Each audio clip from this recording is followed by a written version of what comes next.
momento Evangelio de Juan, capítulo 19, versículo 17. Dice la palabra del Señor: y él, cargando su cruz, salió al lugar llamado de la Calavera, y en hebreo Gólgota, y allí le crucificaron, y con él a otros dos, uno a cada lado, y Jesús en medio. Hoy en día la palabra cruz se ha ido desvalorizando. De hecho, ya en muchos lugares, en muchos púlpitos, ya ni se nombra. Ya vemos más conferencias de superación personal o cosas así por el estilo, de motivación personal. Es lo que más está en furor en estos tiempos. Pero si miramos la palabra de Dios, sobre todo los evangelios, nuestro Señor siempre apuntó a la cruz. Los discípulos de nuestro Señor apuntaban a la cruz, hablaban de la cruz. Los apóstoles hablaron de la cruz de nuestro Señor. Por ende, la iglesia que se formó, su base era la cruz de Cristo, obviamente. Y de ahí en adelante, hasta el día de hoy, seguimos predicando la palabra del evangelio. Entonces quiero que en esta mañana hablemos de 4 fundamentos de la cruz de Cristo. Y el primero lo encontramos en la primera carta a los Corintios, capítulo 1, verso 18. Primera carta a los Corintios, capítulo 1, versículo 18. Y dice la palabra así: porque la palabra de la cruz es locura a los que se pierden, pero a los que se salvan, esto es, a nosotros, es poder de Dios. Primero encontramos el primer fundamento, la palabra de la cruz. La palabra de la cruz, mire, no dice el evangelio, que es obvio que el evangelio son buenas nuevas, las buenas noticias, pero en este pasaje y en varios menciona el término la palabra de la cruz. ¿Por qué? Porque cuando se mencionaba, y sobre todo allí en estos tiempos bíblicos, la palabra cruz, ¿cómo se asociaba? ¿Con qué lo asociaba uno inmediatamente? Con la muerte. El Señor mismo, el mismo Señor Jesucristo dijo que el que quiera seguir en pos de mí, tome cada día su cruz, en el Evangelio de Lucas, y sígame, cada día. Entonces siempre cuando la palabra se asociaba allí, la frase se asociaba con la cruz, se hablaba de una pena de muerte. Una persona que lo veían con su cruz, yendo allí al lugar donde lo crucificaban, sabían que no volvía. Si mirábamos en estos lugares donde crucificaban a la gente, que normalmente era un espectáculo ver a alguien que iban a crucificar, cuando veían pasar al malhechor con la cruz, todos decían: ay, qué pesar, ¿cierto? No vuelve. Cuando el Señor Jesús va a ser crucificado, obligan a un hombre a llevar su cruz, a ayudarle al Señor. Simón de Cirene, y fue obligado, porque nadie iba a decir: ay, venga, yo le ayudo a cargar, porque sabía que era sinónimo de muerte. No era fácil, era una pena de muerte, era una condena. Pero aquí el apóstol Pablo está diciendo algo hermoso también, porque la palabra de la cruz es locura a los que se pierden, pero a los que se salvan, esto es a nosotros, a los creyentes, está diciendo él, es poder de Dios. La palabra de la cruz, a los que se pierden, es locura. Si la persona con su racionamiento humano se sienta a pensar: ¿cómo es que yo soy salvo por una persona que murió en una cruz? ¿Será que sí? ¿Será que no? Tiene como lógica. Para ellos es locura. No tiene como coherencia de que un rey, de que el Hijo de Dios, de que Dios mismo haya muerto. Le dicen al Señor: oiga, pero no es que dice que el Mesías permanece para siempre. Lo que no sabían es que el Señor tiene el poder para resucitar. Entonces es locura. Y muchas personas hoy en día piensan en nuestro Señor, en nuestro Salvador, de una forma psicológica, de una forma racional, y por eso se pierde. No hay fe en ellos, no hay forma de mirarlo con los ojos humanos, por eso se pierden. Pero ahí dice seguidamente: pero los que se salvan, esto es a nosotros, es poder de Dios. Es poder de Dios. Miren, hermanos, es algo precioso, impactante, sobrenatural, algo tremendamente poderoso el pensar que nuestro Señor Jesucristo, la única persona en toda la extensión del universo, Dios mismo, viene y se hace igual a nosotros, humanamente hablando. ¿Diferencia? ¿Cuál fue la diferencia? Sin pecado, no pecó. Y viene y muestra el camino hacia el cielo, hacia la salvación, hacia la vida eterna. Y Él dice que tiene que pagar por nosotros muriendo en la cruz. Los discípulos no lo entendieron al principio, pero lo creyeron después. No era con razonamiento humano, ellos lo creían por fe. Y este poder que operó en nuestro Señor Jesucristo, levantándolo de los muertos, también operó en aquellos creyentes y también opera en nosotros hoy mismo para salvación. Hermanos, no podemos entender en totalidad los designios de la cruz de Cristo. ¿Cómo es que el Señor muere? Pero Él no lo mataron, Él entregó su vida, ¿cierto? Dice la Escritura, Él mismo, Padre, en tus manos encomiendo mi espíritu. Él mismo entregó su vida. Pero ¿cómo al tercer día resucita? Esto es poder de Dios. No hay otra forma de explicarlo. El mismo Señor resucitó a personas, pero esas personas volvieron a cumplir su ciclo de vida y fallecieron. Nuestro Señor Jesucristo resucitó al tercer día, pero ascendió al lugar que le merece, que le corresponde, a la diestra de Dios Padre. Los que creemos en esto es poder de Dios en nuestras vidas para salvación. Si ven a los que se salvan, aquí el escritor clasifica a la humanidad en dos tipos de personas: los que no creen y se condenan, y los que creemos y no somos condenados. Porque, hermanos, cuando una persona cree en lo que Cristo hizo por él en la cruz, cuando una persona entiende que es un vil pecador, que realmente pecamos contra Dios todos los días, y hasta que el Señor nos llame a su presencia o hasta que Él nos levante, vamos a seguir pecando. No de la misma forma como el pecado nos gobernaba antes de ser creyentes, pero mientras estemos en este cuerpo de carne vamos a pecar, y por ende merecemos una condenación total. Pero el Señor, en su misericordia y en su bondad, envió a su Hijo a morir por nosotros, pagando esa deuda para con Dios. Los que creemos en esto, ese poder de Dios es el que nos salva, porque no somos nosotros. Entonces, la palabra de la cruz, para los que se pierden, eso es locura para los que se pierden, pero para los que se salvan es poder de Dios. Muchas personas hoy en día le pueden preguntar a uno: oye, muestra entonces a Dios para nosotros creer. ¿Dónde está? Hay personas que adoran imágenes y dicen: bueno, yo al menos le adoro a esa imagen porque yo la veo. Tristemente lo dicen. Y nosotros no necesitamos mostrarle a Dios a nadie con algo. Aún la naturaleza habla de un Dios creador, pero sí necesitamos mostrarle a las personas con la vida transformada. El poder que Dios ha hecho en nosotros es suficiente para mostrar al mundo que el Dios soberano existe. Una cosa, hermanos, era cuando vivíamos sin Cristo, pero algo sucedió en nuestras vidas cuando nos arrepentimos, vimos la cruz en fe y llegamos a Él, y el poder de Dios vino a morar en nuestras vidas al punto de que nos cambió, de que nos transformó, y esto es poder para salvación. Amén. Entonces, primero la palabra de la cruz, pero también vemos el propósito de la cruz. Colosenses 1:20. Colosenses, carta a los Colosenses, capítulo 1, versículo 20.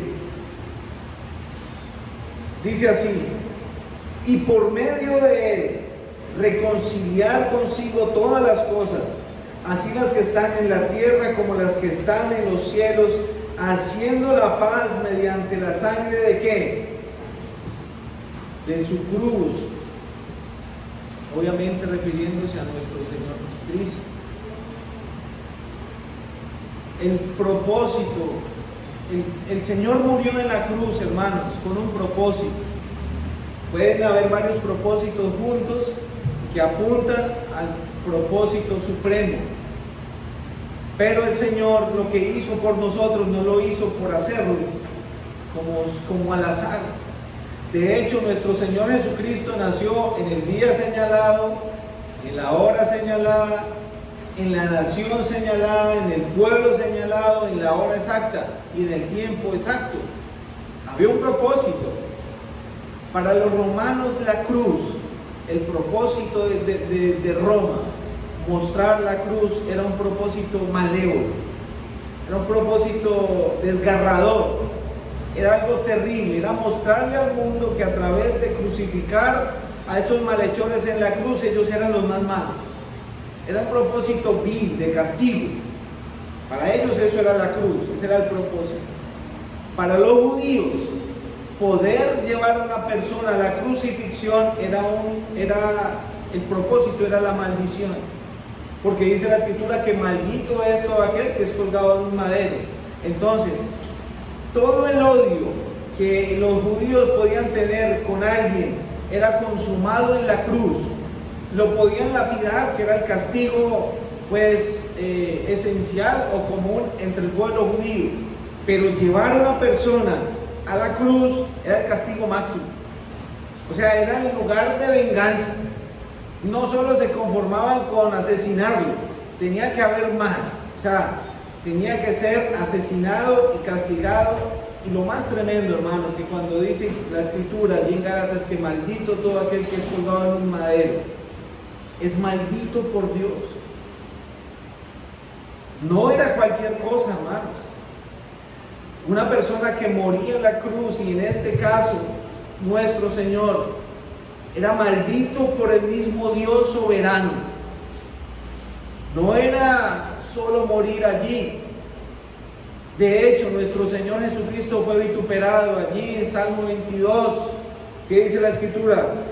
Todos los que me ven me escarnecen, estira la boca, menea la cabeza diciendo, se encomendaba a Dios, pero libre de él. Eso era. Pero para Dios el propósito de la cruz es diferente. Para los seres humanos puede ser la historia típica de Semana Santa, ¿cierto? Hay mucha gente que en la llamada Semana Santa, ven las películas y lloran, no hacen de comer en esos días o adelantan, se privan de varias actividades, aunque los tiempos están cambiando, ya es el puente más largo del año, entonces la gente aprovecha para venir a tomar licor y hacer más cosas. Pero anteriormente era eso, ¿cierto? Se privaban de cosas y estaban como en un tiempo de solemnidad, y para el religioso eso es la cruz. Pero para Dios es diferente. Según lo que acabamos de leer, dice, y por medio de Él, de nuestro Señor Jesús, reconciliar consigo todas las cosas, las que están en la tierra y las que están en los cielos, haciendo la paz mediante la sangre de su cruz. El propósito de la cruz para el Dios soberano era reconciliar la humanidad con Él. Estamos en enemistad con Dios, o estábamos en enemistad con Dios por nuestro pecado. Ahora nuestro enemigo, si cuando no conocíamos a Cristo, nuestro enemigo principal era Dios, porque le ofendemos y hemos transgredido todos sus mandamientos. Entonces estamos enemistados con Dios. Pero cuando Cristo muere en la cruz, cuando nos arrodillamos ante Él, cuando aceptamos la oferta de salvación, el Señor, por medio de la cruz de Cristo, nos reconcilia con el Padre, porque había división entre Dios y nosotros por nuestro pecado. Por esta razón el Señor Jesús dice, yo soy el camino, la verdad y la vida, y nadie viene al Padre sino por mí, porque no hay otro camino sino nuestro Señor. Él es el que nos reconcilia. Por eso cuando el Señor está allí en la cruz del Calvario y muere, el velo del templo se abre en dos, mostrando que Él era el camino hacia el lugar santísimo, ahora celestial, los cielos eternos para todos los que creemos en Cristo Jesús como Señor y Salvador. Hermanos, cuando pensamos en la cruz de Cristo, Yo sé que nosotros no nos colgamos una cruz como si eso nos protegiera o nos hace más creyentes o no, porque sabemos que es un signo de maldición. Lo que nos hace llevar la cruz es llevarla dentro de nuestro corazón. Meditar lo que el Señor hace por nosotros, lo valioso del sacrificio de nuestro Señor Jesucristo. Eso es lo que hace. Entonces, el propósito de la cruz es que Dios se reconcilia con nosotros a través de la cruz del Calvario. ¿Qué sería de nosotros sin eso, hermano? Imagínense donde el Señor no hubiera muerto por nosotros. ¿Qué sería de nosotros? No teníamos esperanza. Pero Él ya llegó y murió, y todos los que quieran allí ser reconciliados con nuestro Dios creador lo pueden hacer por medio de la sangre de la cruz. La pregunta es, ¿en qué lugar estás? Los que están ahí sentados, ¿en qué lugar están? Y hablo con los niños también, porque la mayoría ya son conocedores del bien y del mal. ¿Está en el lugar de los que piensan que la cruz es locura y se condenan? ¿O están en el lugar donde piensan que la cruz es poder de Dios para salvación? ¿En qué lugar está su corazón? Espero que esté en el lugar de creer en Cristo Jesús como Señor y Salvador. Como tercero, encontramos los padecimientos de la cruz de Cristo.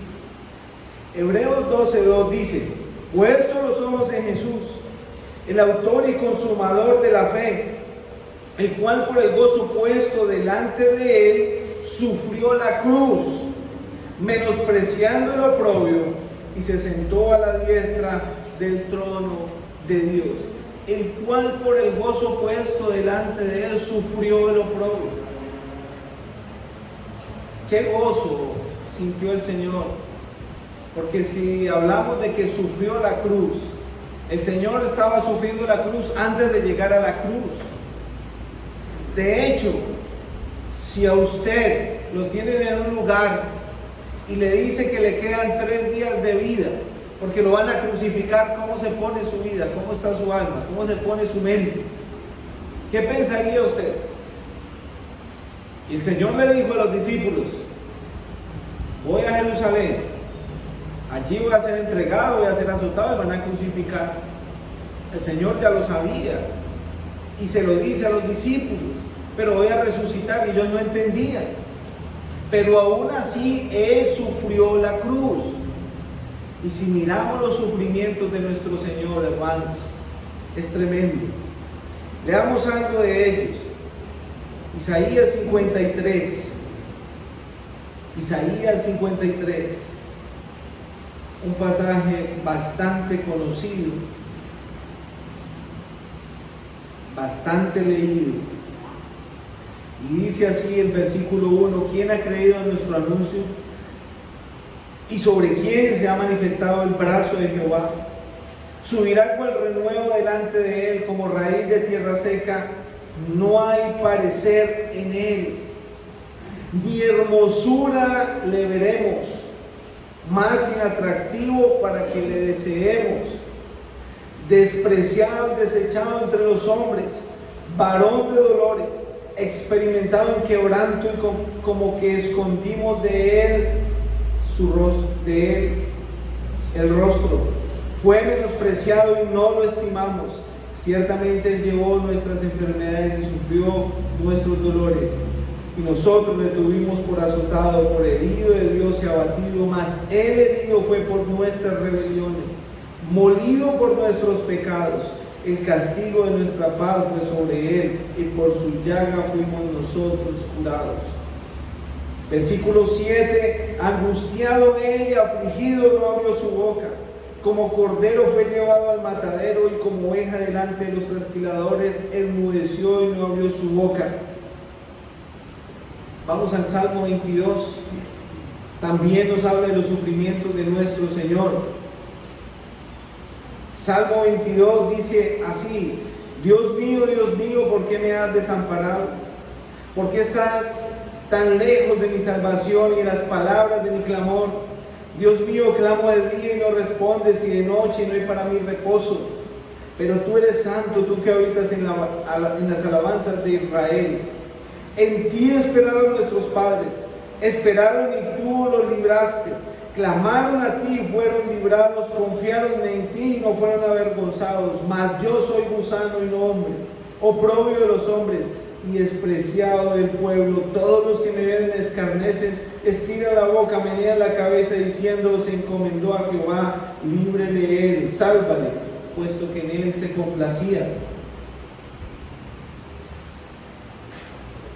En el versículo 18 dice: repartieron entre sí mis vestidos y sobre mi ropa echaron suertes. He sido derramado como aguas. Otro versículo: y todos mis huesos se descoyuntaron. Mi corazón fue como cera derritiéndose en medio de mí. Entonces, hermanos, cuando hablamos de los padecimientos de nuestro Señor Jesucristo en la cruz, debemos de pronto detenernos un poco más y mirar lo que le costó a nuestro Salvador morir por nosotros en la cruz. Como ustedes pueden ver, fue un sufrimiento sobrenatural. Y entre más el dolor de nuestro Señor y entre más la santidad de nuestro Señor, más dolor iba a tener. Dice la Escritura que nuestros pecados cayeron sobre nuestro Señor. Él llevó nuestros pecados. Y si pensamos en esto, hermanos, cuando el Señor Jesús está allí en la cruz del Calvario y Él dice: Dios mío, ¿por qué me has desamparado? Encontramos que el pecado de la humanidad cayó sobre Él. Él llevó nuestro pecado en la cruz. Y allí dice la Escritura que duraron 3 horas de tinieblas, de grande oscuridad sobre la tierra. Y era tal el pecado, tal la maldad, que nuestro Señor Jesús cargó por nosotros, que aún el Padre no podía apreciar a su precioso Hijo por causa de tan inmenso pecado que cayó sobre Él. El sufrimiento de nuestro Señor no solo fue físico. Si miramos la corona de espinas, los látigos y todo eso, eso fue algo terrible. Pero no fue solo eso, hermanos. El sufrimiento de nuestro Señor en la cruz fue algo sobrenatural. Y entre más santidad, más dolor, y nuestro Señor es santo. Ahora, si nosotros entendemos esto, los sufrimientos de nuestro Señor en la cruz, ¿qué vamos a hacer con Él? ¿Qué vamos a hacer con nuestro Señor Jesucristo? ¿Qué lugar de nuestra vida vamos a colocar lo que nuestro Señor pagó por nosotros? ¿En qué posición queda nuestro Señor? Si colocamos un escalafón de nuestras necesidades, de nuestras actividades, de nuestros gustos, de todo lo que somos, ¿en dónde queda el Señor en nuestras vidas? ¿Qué posición ocupa en nuestras vidas? Si fue el único que ha padecido de una forma sobrenatural por nosotros, para salvarnos, porque ni siquiera Él sufrió solo para que Él recibiera más gloria, como si la necesitase. Él sufrió y murió y hizo todo esto, como lo acabo de leer en Hebreos, puesto los ojos en Jesús, el autor y consumador de la fe, el cual por el gozo puesto delante de Él sufrió la cruz, menospreciando el oprobio. Por el gozo puesto delante de Él, de redimir un pueblo, de comprar con su sangre un pueblo que le alaba y que le siga, un pueblo que se llama hoy en día iglesia, un pueblo que son los hijos suyos, que llevan este mensaje de la cruz y recuerdan a ese Salvador bendito y lo seguimos cada día. Hermano y hermana, ¿qué va a hacer con la cruz de nuestro Señor Jesucristo? Desde hoy, que volvemos a recordar lo que Él hizo por nosotros. Espero que Él ocupe el lugar que se merece en nuestras vidas. Por último, encontramos el poder de la obra de la cruz. Dice ahí lo que acabamos de leer en 1 Corintios, nuevamente, capítulo 1, versículo 18.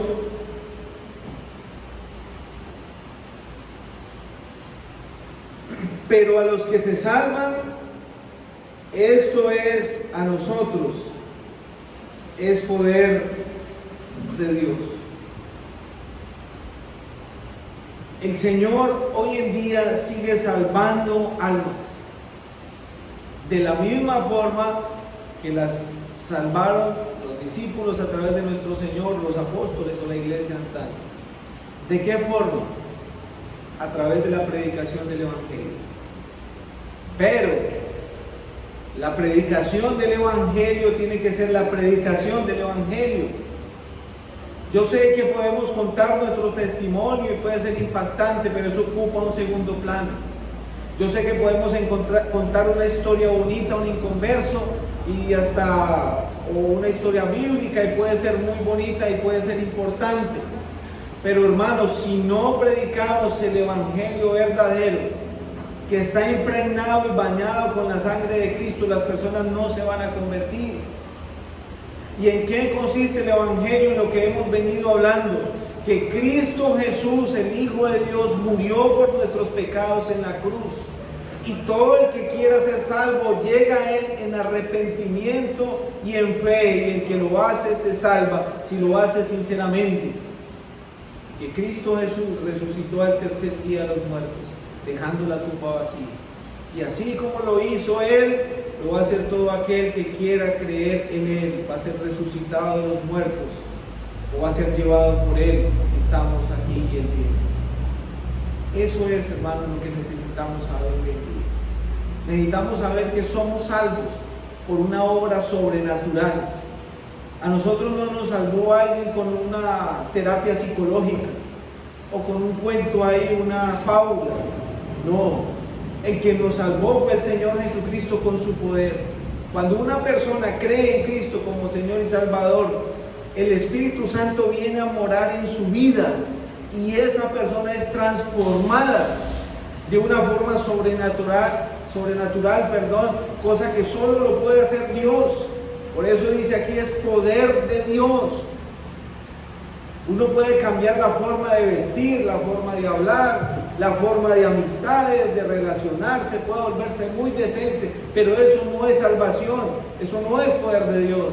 El poder de Dios actúa de adentro hacia afuera, en el corazón de una vida, en el corazón de una persona, y después empieza a actuar de la forma que Él quiera. Hermanos, es importantísimo entender esto. Muchas personas han llegado tristemente, y han habido casos, personas muy sanas, muy juiciosas, que han sido hijos de creyentes y son decentes, honestos, cultos, juiciosos, buenos estudiantes, y duran años en una congregación haciéndose pasar por creyentes, un rol de vida muy sano, hábitos sanos, deportistas, estudiosos, en fin, pero nunca han sido convertidos. Nunca han sido convertidos. ¿Y por qué se sabe? Porque sus hechos demuestran todo lo contrario. El poder de Dios tiene que actuar en nuestra vida, y cuando el Espíritu Santo llega a una vida, hermanos, a través de la Escritura nos empieza a mostrar nuestro pecado y lo que debemos de dejar y lo que debemos de hacer, y lo hacemos ahora para agradar a nuestro Salvador, no para agradar al padre, a la mamá, al hermano, al amigo. No. ¿Y saben por qué, hermanos? Porque entendemos el valor del sacrificio de nuestro Señor en la cruz. Cuando nosotros empecemos a valorar lo que el Señor hizo por nosotros, nuestra vida va a cambiar más, hermanos, porque vamos a empezar a darle el lugar que se merece. Y le invito hoy a que hagamos un alto en la vida, como creyentes, a valorar lo que el Señor hizo por nosotros, a pensar más en lo que Él sufrió por nosotros, por amor a nosotros, y a darle el primer lugar. Y si no es creyente, valore lo que el Señor hizo por usted también, y entréguele su vida pronto, antes de que sea demasiado tarde. Que el Señor bendiga su palabra.